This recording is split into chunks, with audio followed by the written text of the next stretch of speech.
오늘 저는 본문의 말씀을 통해 우리를 부유하게 만드는 것에 관한 말씀을 함께 나누기 원합니다. 무엇이 우리를 부유하게 만들까요? 이게 참 많은 고민거리가 되는데 오늘의 말씀을 통해서 정말 우리의 삶을 부유하게 만들 수 있는 것을 찾고 발견 여러분 되시길 부탁드립니다. 첫 번째, 여러분, 세상에서는 정의와 공정, 공평이 우리를 부유하게 만든다고 말합니다. 한 부자에게 두 아들이 있었는데 이 부자는 자신의 재산을 어떻게 분배할 것인지 유언을 남기지 못하고 죽게 된 것 같습니다. 예수님 당시 중동 지역에서는요, 이와 같이 부모가 유언을 남기지 않고 죽게 된 경우 그 부모의 재산은 다 이 장자의 소유가 됩니다. 그러니까 지금 이 동생이요, 예수님을 찾아와가지고 예수님, 제 형이 부모님의 유산을 독차지했습니다. 그럼 거기에는 이런 의미가 들어있는 거예요. 우리 부모님이 유산을 나누는 것을 차마 유언을 남기지 못하고 돌아가셔가지고 형이 그 법에 따라서 유산을 다 독차지하게 되었는데 이거 좀 잘못된 거 아닙니까? 이런 뜻이에요. 그러면서 자기는 억울하니까 예수님께서 그 형을 찾아가서 형의 잘못을 지적하고 그 유산을 동생과 나누라, 이렇게 말씀을 좀 해달라는 겁니다. 세상에는 수많은 불공평들이 존재합니다. 어떤 사람은 태어날 때부터 많은 것을 누리지만 어떤 사람은 태어나는 그곳이 곧 지옥인 경우도 있습니다. 똑같이 주어진 시간 속에서 살아가는 것 같은데 어떤 사람의 시간은 자기가 이루는 꿈을 이뤄가는 시간이 될 수도 있지만 어떤 사람은 한순간 한순간 살아가는 것이 고통으로 가득한 사람도 있습니다. 그들은 서로가 원했기 때문에 그런 환경에 처한 건 아니에요. 나는 좋은 환경에서 태어나야지 해서 금수저가 되고 나는 고생 좀 해봐야겠는데 해가지고 흙수저가 되는 것이 아니죠. 태어나고 봤더니 주어진 환경이 너무 다릅니다. 그래서 사람들은요, 이러한 이 불공평이라도 없애기 위해서는 모두에게 똑같은 기회가 똑같이 주어져야 그것이 곧 공평이다, 이렇게 말을 하죠. 아마 이 동생도요, 그러한 생각을 하고 있었던 것 같습니다. 아니, 비록 이 나라의 법이 부모님이 유언 없이 돌아가신다면 그 유산을 다 장자에게 주라고 했지만 사람이 어떻게 그럴 수 있는가? 할렐루야. 네, 그죠? 아니, 법이 그렇게 하라고 했다고 정말 그렇게 하면 어떡하나, 이런 데 있으시죠? 네.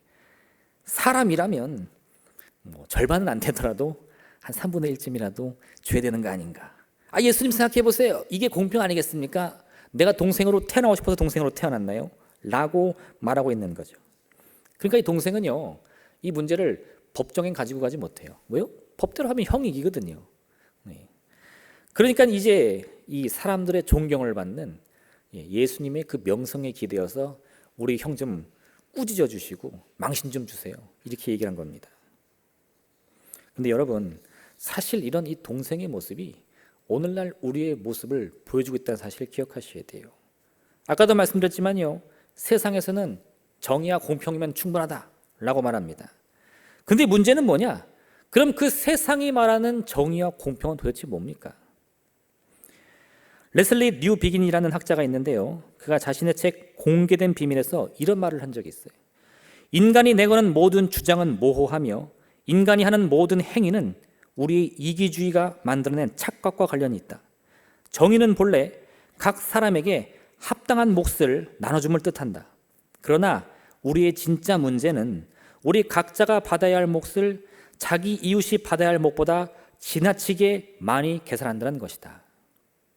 이게 무슨 뜻입니까? 사람들이 정의와 공평이 충분합니다 라고 말하는데 사실 그 마음속에 있는 정의와 공평의 이 의미가 너무 모호하다는 거예요. 무엇이 진짜 정의입니까? 무엇이 진짜 공평입니까? 그걸 자기 말로 설명할 수 없으면 사실 그건 아무 의미 없는 말입니다. 더 중요한 것은요, 한 걸음 더 나아가서 많은 사람들이 이 정의가 각자에게 합당한 몫을 나눠주는 것이다 라고 하는 동의하는데, 그럼 각자에게 합당한 몫은 무엇이냐? 네. 내 빵은 남들보다 커야 된다는 거예요. 항상. 네. 왜요? 남의 떡은 늘 크게 보이니까. 할렐루야. 남의 떡은 보기만 해도 커 보여요. 그러면 그걸 어떻게 해서 공평하게 맞출 수 있죠? 실제로 내가 더 큰 떡을 가지면 된다 이겁니다. 네. 이러니 아무리 세상에서 정의와 공평을 외친다 하더라도요, 세상은 정의로워질 수도 없고 공평해질 수도 없다 이겁니다. 지금 우리의 문제가 무엇일까요? 그것은 이러한 자기 이기적인 정의의 기준을 가지고 세상을 판단하면서 세상에서 정의와 공평을 외치고 있다 이겁니다. 동생이 봤을 때 형은 너무 불공평해요. 아니 이런 법이 어디 있습니까? 아무리 법대로 해서 아버지의 유언 없이 형이 모든 유산을 다 차지할 수 있다 하더라도 이건 불공평입니다. 그럼 우리는 이렇게 되물을 수 있어야 돼요. 그럼 당신 생각하는 공평은 무엇입니까? 한 포도원 주인이 일꾼을 찾기 위해서 이른 아침 장터로 나갑니다. 주인은 하루 품삯으로 한 데나리온을 약속하면서 일꾼들을 모아왔어요. 그런데 이 주인이요, 일꾼들을 모아온 시간이 다 달랐습니다. 이른 아침 온 일꾼도 있고 3시간 뒤, 또 3시간 뒤, 또 3시간 뒤 이렇게 하면서 점점 늦어지는 일꾼들이 계속 들어왔어요. 그런데 이 주인은요, 그 일꾼들에게 처음부터 계약서에 오늘 하루 품삯은 한 데나리온입니다. 사인하십시오. 다 했어요. 그런데 어떤 일꾼들은 이 일을 마치기 1시간 전에 왔거든요. 1시간만 일을 하고 사인한 대로 돈을 받았더니 보니까 얼마 들어있어요? 한 데나리온 들어있단 말이에요. 어떤 일꾼은 아침 일찍 와가지고 8시간이 넘게 일했거든요. 그럼 1시간 일한 일꾼이 한 데나리온 받으면 나는 얼마 받아야 돼요? 대충 계산해도 이거 뭐 최소 8데나리온 안 줘도 한 5데나리온 주지 않을까? 할렐루야. 그리고 막 기대에 부푼 거예요. 이거 주인이 나한테 한 데나리온 말했는데 더 줄 수도 있겠구나. 그렇게 기대하고 봉투를 받아서 딱 펴보니까 얼마 들어있어요? 한 데나리온 들어있는 거예요. 일꾼이 화가 났습니다. 따져 묻는 거죠. 아니 여보시오, 지금 저 사람은 일 끝나기 조금 전에 와가지고 꼴랑 1시간이라고 한 데나리온 받았는데 나는 이른 아침부터 와가지고 땀을 뻘뻘 흘리며 고생했는데 똑같이 대우하면 어쩌자는 겁니까? 이 일꾼이 말하는 것이요, 일면 옳습니다. 서로 일한 시간이 틀린데 같은 대우를 한다면 그건 공평이 아니죠. 근데 여러분, 지금 뭐가 더 중요합니까? 이 주인은요, 처음부터 이 일꾼들에게 한 데나리온을 약속하면서 데려왔다는 거예요. 주인이 말합니다. 친구여, 내가 내게 잘못한 것이 없노라. 내가 나와 한 데나리온의 약속을 하지 아니하였느냐? 내 것이나 가지고 가라. 나중 온 이 사람에게 너와 같이 주는 것이 내 뜻이니라.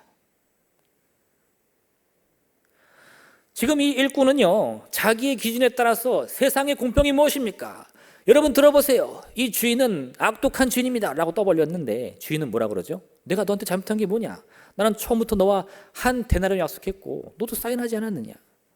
네 것이나 가지고 가라 이겁니다. 어디서부터 뭐가 잘못된 겁니까? 내가 가지고 있는 정의와 공평의 기준이요, 너무 이기적이라는 것이 잘못된 거예요. 처음부터 약속을 하고 계약을 했는데 왜 그것이 불평불만이 쌓입니까? 내가 봤을 때 이거는 법대로 하면 내가 할 말이 없지만 도의적으로는 이러면 안 되는 거 아니야?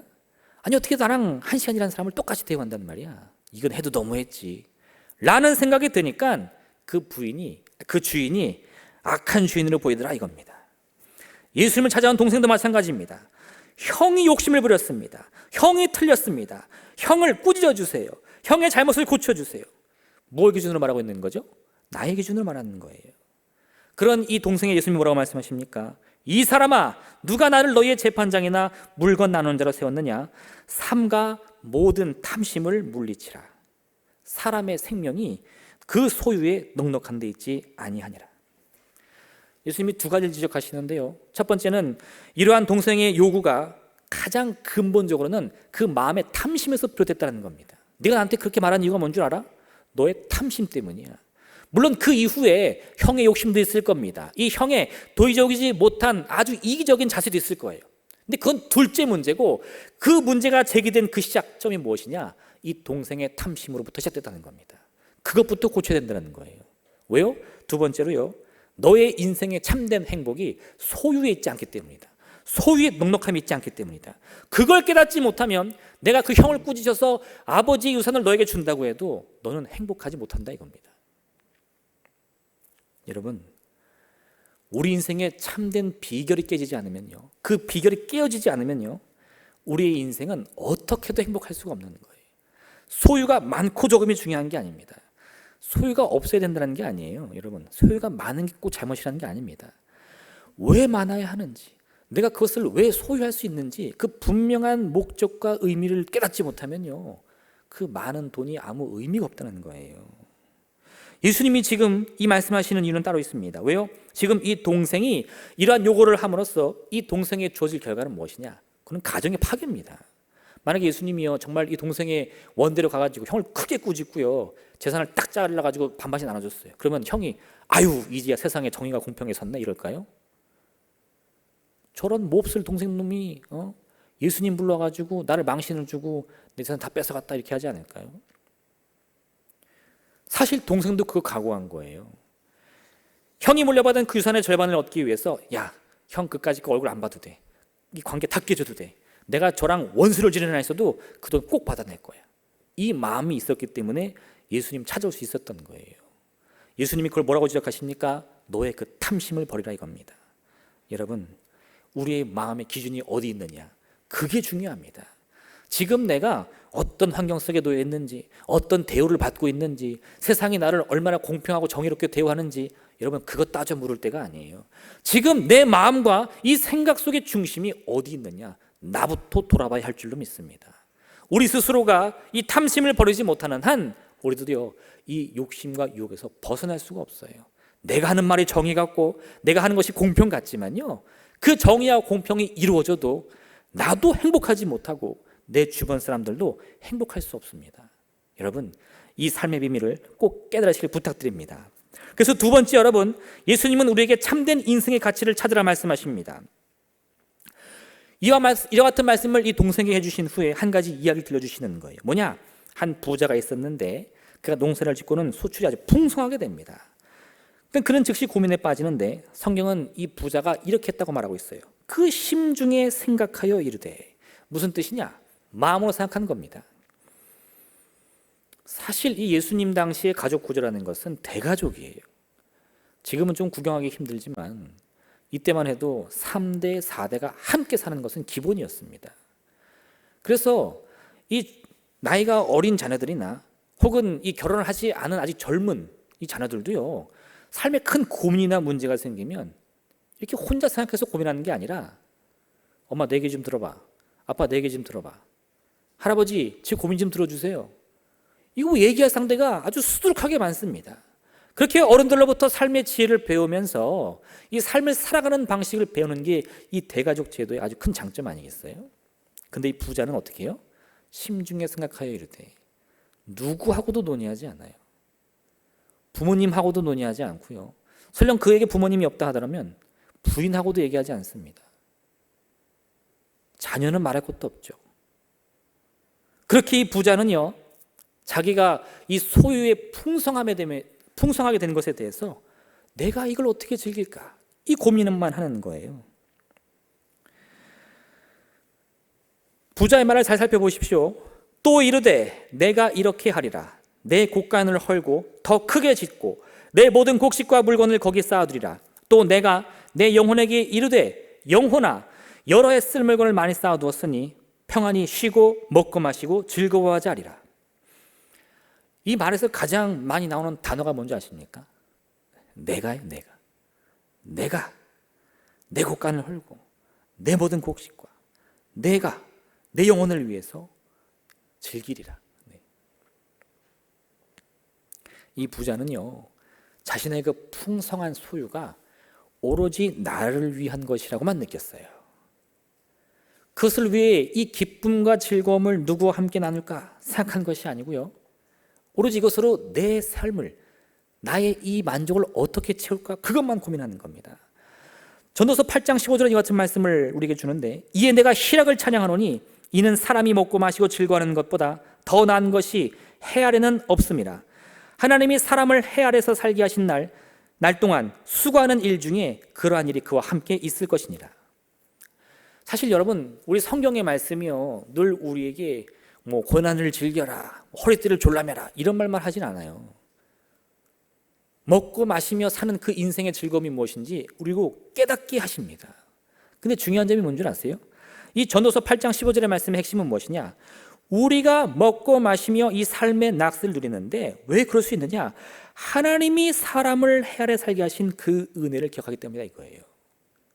우리가 먹는 것, 우리가 마시는 것, 우리가 기뻐하는 것, 이 삶의 모든 기쁨을 누릴 수 있는 그 원인이 하나님께로부터 있다. 이것만 기억한다면 우리의 삶의 모든 즐거움을 우리가 능히 누릴 수 있다는 겁니다. 그런데 이 부자는 어때요?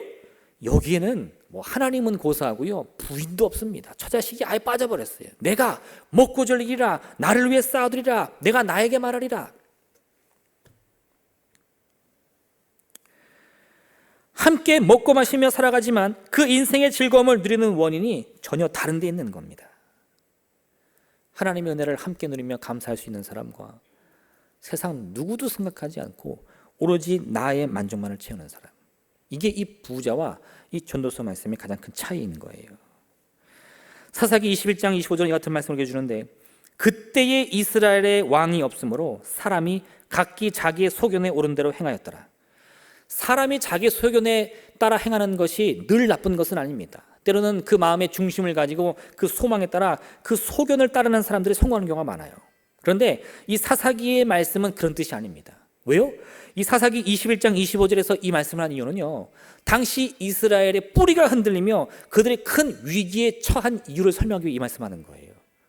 그들이요, 이 사사의 시대에 하나님이 많은 사사들을 보내면서 그 이웃 민족들의 위험으로부터 건져주셨는데 문제가 해결되지 않아요. 굶주림이 해결되지 않고 이 나라와 민족의 그 위기가 해결되지 않습니다. 매번 이 작은 위기에도 뿌리채 흔들리는 아주 큰 그 문제를 만나는데 왜 그러느냐? 사람들이 다 자기 소견에 오른 대로만 행하는데 이게 무슨 뜻이에요? 내가 믿음을 갖고 나간다는 게 아니라 나와 다른 남의 소견을 비판한다는 거예요. 내가 왕이니 내 말을 들어라 이겁니다. 하박국 선지자는 갈대아인의 죄에 대해서 그들의 정의와 자부심이 그들 자신에게서 나온다라고 말한 적이 있는데요, 당시 이스라엘 상황이 이거 다를 게 뭐가 있습니까? 참된 정의와 공평을 외치는 것이 아니라 그 마음에 옳은 것을 외치면서 이게 정의다, 이게 공이다 라고 서로 싸우고 있는 거예요. 여러분, 이것보다 더 나쁜 상황이 없습니다. 우리가 아무리 옳은 말을 하고 있다 할지라도요, 그 말이 상대방에게 전혀 먹혀 들어가지 않을 때, 또 상대방이 어떤 말을 하든 내 귀에 들리지도 않을 때 그 불통은요, 이루 말할 수 없는 불행을 우리에게 가져오는 거예요. 특히나 그러한 관계가 이 가정 속에 나타나서 생각해 보십시오. 여러분, 그건 이루 말할 수 없는 슬픔입니다. 법적으로는 가족인데 실질적으로는 가족이 될 수 없는 거예요. 다니엘의 세 친구들이 느부갓네살 왕에서 무릎을 꿇지 않을 수 있던 이유가 무엇인지 아십니까? 그들이요, 막 힘과 권능이 넘쳐났기 때문이 아니에요. 이 왕의 이 엄중한 이 위협에도요, 이 세 친구들은 이렇게 말하는데, 왕이요, 우리가 섬기는 하나님이 계시다면 우리를 맹렬히 타는 풀무불 가운데서 능히 건져내시겠고 왕의 손에서도 건져내시리이다. 그들이 이렇게 당당할 수 있는 유일한 이유는요, 우리는 하나님이 살아계신다고 믿기 때문입니다 이거예요. 그렇게 믿기 때문에 지금은 그 하나님이 보이지 않는 것 같고 들리지 않는 것 같지만 그 살아계신 하나님께서 반드시 우리를 풀무불에서 건지시고 왕의 손에서도 건지실 것입니다 이겁니다.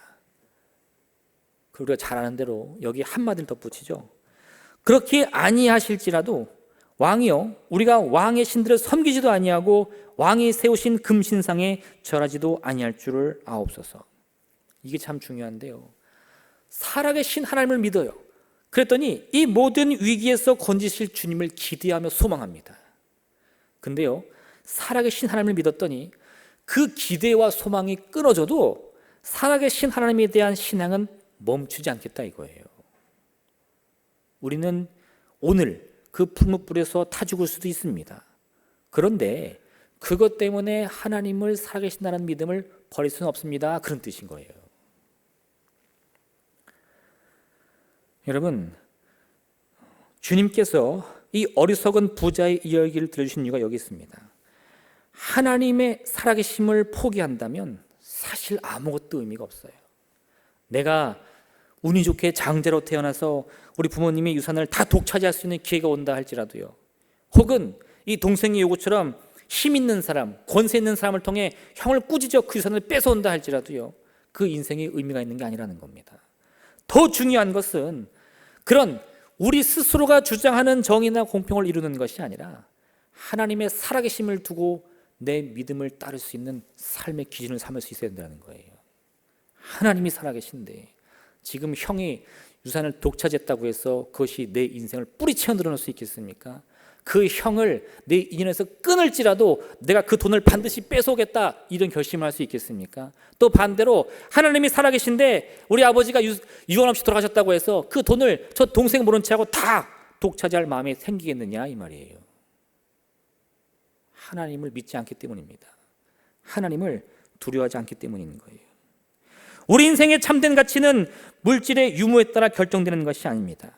물질이 있어야 된다는 것도 아니고요, 없어야 된다는 것도 아니에요. 없는 것보다 있는 게 더 좋죠. 그런데 물질이 있는 게 전부가 아니라는 겁니다. 그럼 뭐가 더 중요하다고요? 살아계신 하나님을 믿을 수 있는 그 신앙이 더 중요하다는 겁니다. 그 믿음이 있을 때에 우연찮게도 올해 이 농사가 잘 돼서 풍성한 소출을 얻게 되었을 때요, 내가 나를 위해 창고를 열고 다시 지리라, 이딴 고민하지 않는다는 겁니다. 하나님이 왜 나에게 이런 복을 주셨는가? 하나님이 왜 올해 나에게 이런 풍성한 소출을 주셨는가? 하나님을 내 마음에 두고 함께 고민하며 그 은혜와 축복을 바르게 누릴 수 있다 이거죠. 여러분, 그 믿음이 중요합니다. 하나님께서는요, 우리가 당장 먹을 것이 부족하고 입을 것이 부족하여 걱정이 되고 근심이 쌓여있다고 할지라도요, 우리 인생의 진짜 고민은 따로 있다고 말씀하는 겁니다. 누가복음 12장 5절에 같이 말씀하는데, 마땅히 두려워할 자를 내가 너희에게 보이리니 곧 죽인 후에 또한 지옥에 던져 넣은 권세 있는 그를 두려워하라. 내가 참으로 너희에게 이르노니 그를 두려워하라. 우리가 하나님이 살아계시다는 사실을 믿는다는 것은 바로 이런 거예요. 그 권세는 우리를 삶과 죽음의 경계에서 다스리십니다. 우리가 살아있을 때만 하나님의 통치를 받는 게 아니에요. 우리가 이 생을 마치고 죽음에 이르러서도요, 하나님의 통치를 떠날 수 없습니다. 그렇기 때문에 그 하나님의 살아계심을 우리가 믿고 따라야 된다는 거예요. 근데 세상의 정의와 공평은 어떻습니까? 그 권세와 물질은 무엇입니까? 우리가요, 이 생을 마감하는 날에는 아무것도 소용이 없습니다. 결국 우리의 마음에 담아야 될 것은요, 우리의 인생을 진정 부욕케 하는 그 가치는요, 이 세상에서 얻을 수 있는 것이 아니에요. 하나님의 살아계심을 여러분의 마음속에 새기시길 부탁드립니다. 그리고 그 믿음 가운데에 여러분의 삶을 바라볼 수 있는 이 참된 가치를 가지시길 부탁드립니다. 마지막 세 번째, 여러분, 그래서 오늘 주님께서는요, 이 부자를 어리석은 자라고 말씀하고 있다는 사실 기억하십시오. 어리석은 부자, 이거 참 이상한 말입니다. 굳이 예를 들자면요, 이렇게도 말할 수 있어요. 똑똑한 꼴찌. 네. 뭐 좀 감이 오시나요? 네. 아름다운 패배. 네. 듣기는 좋지만 뭔가 뒷맛이 씁쓸하죠. 네. 똑똑한데 왜 꼴찌합니까? 아름답고 선한데 왜 실패하죠? 네. 근데 그런 일이 실제로 있다는 거예요. 특히 이 어리석은 부자가 그렇습니다. 오늘 본문은요, 어리석은 부자가 많은 소출을 얻기 위해서 한 일이 없다고 말하고 있어요. 그는 우연치 않게 많은 소출을 얻게 되었습니다. 그런데 그 기회를 그는 살리지 못해요. 왜요? 어리석기 때문인 거죠. 하나님은요, 이 세상의 모든 사람들에게 은혜를 베풀어 주십니다. 마태복음 5장 45절 보면, 이같이 한즉 하늘에 계신 너희 아버지의 아들이 되리니 이는 하나님이 그 해를 악인과 선인에게 비추시며 비를 의로운 자와 불의한 자에게 내려주심이라 말씀하고 있어요. 사실 이 부자가 어리석기는 하지만요, 그렇다고 해서 하나님이 그를 축복하지 않는 건 아닙니다. 하나님은 어리석은 자에게도 은혜와 축복을 허락해 주시거든요. 근데 중요한 건 뭐냐? 그가 진짜 어리석은 이유는 그런 하나님의 긍휼하심과 자비하심을 잡을 수 있는 기회조차 놓치기 때문이라는 거예요. 이사야 선지자는 이 이스라엘이 멸망할 당시요, 그 멸망의 원인을 이렇게 지적합니다. 가옥에 가옥을 이으며 전토에 전토를 더하며 빈틈이 없도록 하고 이 땅 가운데서 홀로 거주하려 하는 자들은 화 있을진저. 당시 이스라엘이 멸망하는 이유가 뭔지 아세요? 나라가 가난하고 경제가 무너져서가 아닙니다. 오히려 그 반대예요. 나라가 너무 잘 살았어요. 사람들이요, 이 광야 시절과 비교했더니 너무 배가 부르고 등이 따스한 겁니다. 그래서 어떻게 하면 내 집을 더 늘릴 수 있을까? 어떻게 하면 저 사람 땅을 빼앗아서 더 부자가 될 수 있을까? 이 고민에 행복에 겨우 살았던 사람들이에요. 근데 그런 이들에게 하나님이 선지자들 보내 뭐라고 말씀하십니까? 너희의 그 욕심으로 이 나라가 멸망한다는 거예요. 사람들은 집에 집을 잇고 밭에 밭을 더하여 점점 더 부유하게 될 것입니다. 그런데 그렇게 되면 될수록 그들이요, 참된 행복, 참된 기쁨, 참된 구원을 향해 가는 것이 아니라 오히려 그와 같은 이 탐심에 파묻혀가지고 스스로 멸망해 간다는 거예요. 그게 바로 이 어리석은 부자의 모습이 아닐 수 없습니다. 여러분, 우리의 재산이 늘어나는 것만으로 우리의 인생이 행복하다면 그 얼마나 단순한 인생이겠어요. 우리가 이렇게 고민할 필요도 없습니다. 당장 내가 가지고 있는 재산을 숫자로 바꿔가지고 따져보면요, 내가 얼마나 행복한지 알 수 있어요. 근데 인생이라는 게 그렇게 안 된다는 거죠. 숫자는 늘어가는데 내가 지난날과 비교해 봤을 때 내 인생이 점점 더 행복해지고 있는가? 모르겠다는 거예요. 왜 그럴까요? 우리 인생을 진정 부욕해 하는 것을 아직 발견하지 못했기 때문인 겁니다. 하나님께서 우리에게 은혜 주셨을 때 그것이 곧 우리에겐 기회인 것을 결코 잊어서는 안 됩니다. 그 기회를 붙잡고요, 나를 진정으로 부욕해 하는 그 하나님의 은총을 내 마음에 담을 때에 우리 운명을 바꾸는 참된 기회를 맛볼 수 있는 거예요. 소유가 많던 적던, 우리의 환경이 좋던 나쁘던 그 안에서 내 인생을 살아가는 이 참된 기쁨을 계속 붙잡을 수 있다 이겁니다. 세상에 대하여 어리석은 자는요, 하나님과 함께 충분히 부유해질 수 있습니다. 하지만 이 세상에서 누리는 그 부유함 속에서 스스로 어리석기로 작정한 사람은요, 부유한 자가 될 수는 있겠지만 그 어리석음을 벗어날 수는 없는 거예요. 오늘 예수님이 우리에게 들려주시는 이 부자의 모습이 바로 그와 같습니다. 그는 자신이 얻은 그 부유함에 모든 탐심을 다 빼앗겨 버려가지고 어리석은 부자로 남기를 결정한 거예요. 이스라엘 백성들이 애굽을 탈출하여 나올 때 성경은 그 숫자만 장정만 60만 명이라고 말하고 있습니다. 이 어마어마한 숫자거든요. 그들이 홍해가 갈라지는 것을 보았고요, 애굽의 병사들이 물에 수상되는 것을 보았어요. 낮에는 구름 기둥으로, 밤에는 불 기둥으로 함께 하신 주님을 보았고요, 목마를 때는 반석에서 물을 내시고 하늘에서 만나를 주신 하나님을 보았어요. 그리고 그들이 가나안 성 앞에 서서는 뭐라고 그랬습니까? 우리는 그 땅에 들어갈 수 없다고 말합니다. 왜요? 그 땅은 성벽이 너무 높고 지키는 자들은 기골에 장대한 용사기 때문이라는 거예요. 그들은 이 어리석은 부자와 같이요, 세상을 보는 눈은 있었어요. 그러나 그들이 왜 어리석었느냐? 살아계신 하나님을 보는 눈은 없었다는 겁니다. 실제로 그 수많은 기적들을 경험하여 이 가나안 성 앞까지 왔는데 그 놀라운 하나님께서 그 땅을 왜 자신들에게 줄 수 있는지를 몰랐다는 거예요. 결국요, 그 이스라엘 사람들 중에 오직 여호수아와 갈렙을 제외한 모든 사람들은 광야를 헤매다 죽고 맙니다. 하나님이 내게 주신 그 기회, 그것을 잡을 수 있을 때 우리는 우리 인생을 참된 부유함으로 만들 수 있는 거예요. 하나님이요, 우리에게 은혜 베풀어 주실 때 그것이 전부가 아닙니다. 그것이 진정한 은혜인 것을 깨닫고 그 은혜 안에서 즐기는 법을 배워야만 우리의 모든 먹고 마시는 삶이 즐거워 참된 행복으로 갈 수 있는 거예요. 그렇지 않고 이 풍요로움이 누구로부터 왔는가, 이것이 왜 주어졌는가, 뭐 그런 거 따지지도 않습니다. 그냥 늘 내 지갑은 두둑하고 우리 통장에 돈은 계속 올라가니까 행복합니다라고 말한다면 이 어리석은 부자와 다를 게 없다는 거예요. 그는요, 자신이 부자라고 생각했어요. 물론 세상도 그를 부자라고 말해줬습니다. 그러나 오직 예수님만은 그를 어리석은 자라고 말씀하고 있습니다. 우리 인생의 주권은 오직 하나님의 손에 달려 있습니다. 하나님의 그 손길이 우리를 인도하고 있고 우리를 통치하고 있고 우리를 책임지고 있다는 겁니다. 그 같은 절대적인 하나님의 손길을 믿을 때에 우리는 이 세상의 이런 요동치는 환경 속에서도 내가 가난하든지 내가 풍요롭든지 살아계신 하나님만을 의지할 수 있는 거예요. 그것이 우리의 삶을 진정으로 풍요롭게 만드는 비결인 것입니다. 그런즉 너희는 먼저 그의 나라와 그의 의를 구하라. 그리하면 이 모든 것을 너희에게 더하시리라. 하나님이라고 해서 우리가 늘 고통 속에 또 가난 속에 사는 것을 원하지는 않습니다. 하나님이 우리에게 바라시는 것은 이 땅 가운데서 생육하고 번성하여 충만한 삶을 사는 거예요. 풍요로운 삶을 사는 거예요. 근데 거기에 한 가지 조건이 있는데 그 풍요로움 속에서 나의 이 욕심으로 인해서 함몰되는 것이 아니고 그 풍요로움을 언제까지나 하나님의 은혜로 감사하며 누리는 비결을 깨달으라 이거예요. 그렇게 할 때 비로소 우리가 누리는 이 모든 은혜는 순간의 은혜를 끝이지 않고 영원히 지속되는 하나님의 축복이 될 수 있기 때문인 겁니다. 다윗은 자신이 사망이 음침한 골짜기에 있었다고 고백합니다. 근데 그때 다윗이 한 노래는 무엇입니까? 내가 이 사망의 음침한 골짜기에서 망했다가 아니에요. 사망의 음침한 골짜기에서도 하나님의 인도를 바라보면서 그 손길 속에 푸른 초장과 실만한 물가를 그리고 있다고 고백하고 있습니다.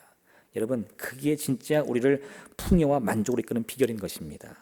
이번 남은 한 주간 여러분 참으로 이 믿음을 가지고 살아가시기를 부탁드립니다. 세상이 말하는 정의와 공평 속에서 우리의 이 마음을 혼란스럽게 하지 마시고요, 하나님의 말씀을 의지하시길 부탁드립니다. 그 말씀을 통해 내 만족이 찼다고 해서 정의롭다 이렇게 말하는 것이 아니라 하나님이 뜻이 이루어져서 행복하다, 이러한 믿음의 고백할 수 있는 여러분 되시기를 주님의 이름으로 축원드립니다. 이 시간 함께 기도하겠습니다. 오늘의 말씀을 생각하시면서 하나님, 우리에게 참된 지혜를 주시옵소서. 우리의 삶을 진정한 풍요로움을 채울 수 있는 믿음을 허락하여 주옵소서. 이를 통해 하늘의 신령한 복과 땅의 기름진 복을 온전히 누리면서도 늘 감사와 기쁨과 이 주님에 대한 고백이 끊이지 않는 복된 삶이 되게 허락하여 주옵소서. 주님의 이름 생으로 간절히 기도하겠습니다. 주여!